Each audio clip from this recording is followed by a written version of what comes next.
একটু আগে মা যে কাঁকড়াটা ধুয়ে দিল, এখন হচ্ছে সেটাই রান্না করব। এই হচ্ছে সেই কাঁকড়া। কড়াই তেল দিয়ে ভালো করে গরম করে নিয়েছি। আগে তো নুন হলুদ দিয়ে ভালো করে ভেজে নিতে হয়, যেরকম আমার মায়ের কাছ থেকে শিখেছি। তো এখানে তেমনই একটু লাল লাল করে ভেজে নেবো কড়াভাবে।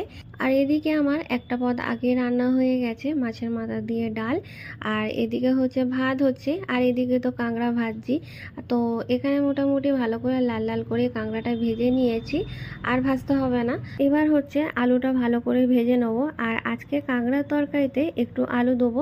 আমার মাকে দেখেছি আলু দেয় না, তবে আমি ভাবলাম যে একটু গ্রেভি মতন করার জন্য, আর ভাতের সাথে তো তাই ভাবলাম যে একটু আলুই দিই।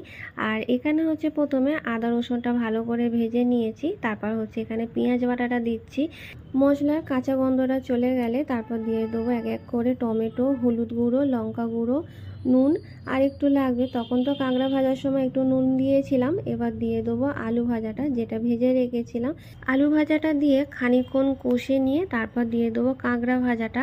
তারপর এটা দিয়েও আরও খানিকক্ষণ ভালোভাবে মশলা কষিয়ে নিতে হবে। মা বলে মশলা যত ভালোভাবে কষা হবে তত নাকি স্বাদ বাড়ে।